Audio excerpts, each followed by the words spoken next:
Hi, it's Kevin Lobates here, and Manoj Sharma asked me a question about blockchain bridges, which are means of transferring assets from one chain to another.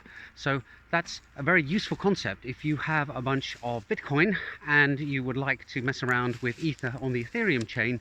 In the good old days, you had to go to an exchange, deposit your Bitcoin, go through some kind of KYC process, pay a commission to the exchange in order to trade your Bitcoin for Ether, and then withdraw your Ether, and all the two-factor authentication and email verifications and stuff that involves. Probably pay another commission as well on that, and then in your wallet you'd have some nice shiny Ether, and you could go and play around with smart contracts to your heart's content until you decided you wanted your Bitcoin back, and then you have to go through the whole process in reverse. So that can be a bit of a pain in the neck, and of course it doesn't jive with the decentralized ethos that blockchains like to bandy around.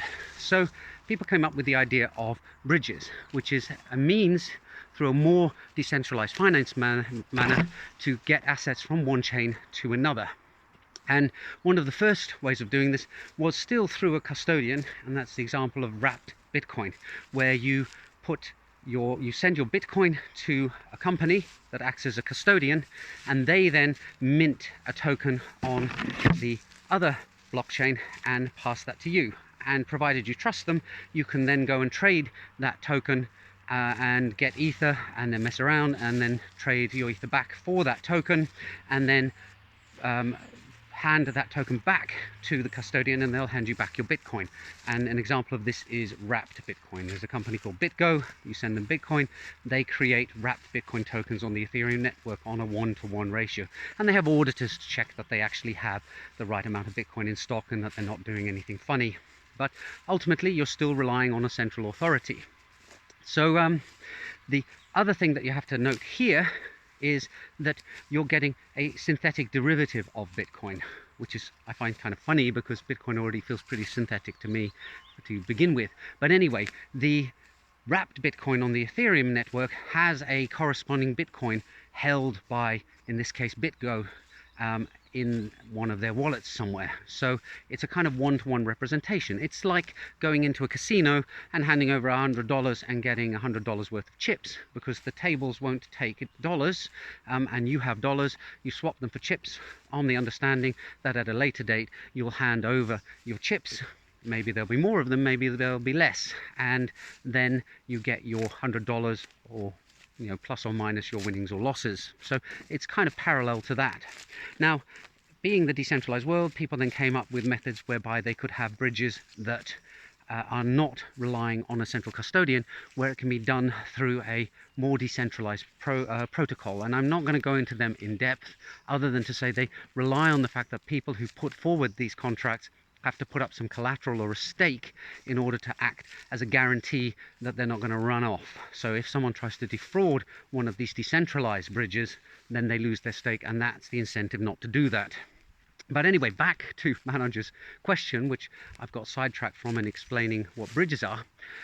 So his question was about the burning and minting of tokens. Now, the thing you have to remember here is you're only burning or minting tokens on one of the chains. You're trying to represent on a second chain an asset that exists on a first chain, and where that asset comes from can be quite complicated. But if we just go for example, Ether on Ethereum as our actual fundamental asset, now we want to have a synthetic version of it on Polygon. So how do we do that? Well, we have a minting and burning contract on Polygon, and we have some kind of communication to a contract on Ethereum that, when you send Ether to it, tells the contract on Polygon to mint an equivalent amount of Polygon Ether. And then if someone wants to turn their Polygon Ether back into Ether, they send it back to the contract, which burns it and releases the Ether that is in the Ethereum contract. So the supply is going up and down, but they're balanced. The amount of Ether locked up in the contract on Ethereum should equal the amount of Polygon Ether or synthetic Ether that is created on the Polygon network. And as long as that is the case, then everything is fine and happy.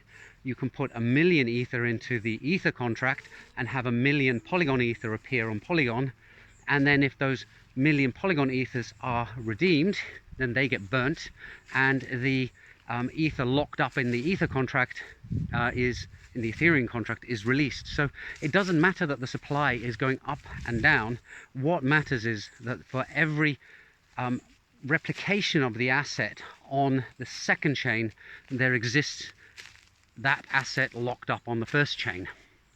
In the same way that if you go to a casino and you deposit $1,000 and get 1,000 chips, the $1,000 are now locked in the vault of the casino, and when you then take your 1,000 chips and try to cash them in, they take the $1,000 out of the vault. And the only situation where this can go wrong is if the casino produces a lot more chips than they have dollars in reserve to back them, and people win them at the tables, and then people turn up with their chips trying to get dollars, and the casino can't pay them all in dollars. And the whole idea with these decentralized finance protocols is to assure that that precise thing doesn't happen. So Manoj, I hope that answers your question. Thanks very much for it, and I'll see the rest of you in the next video soon. Bye for now.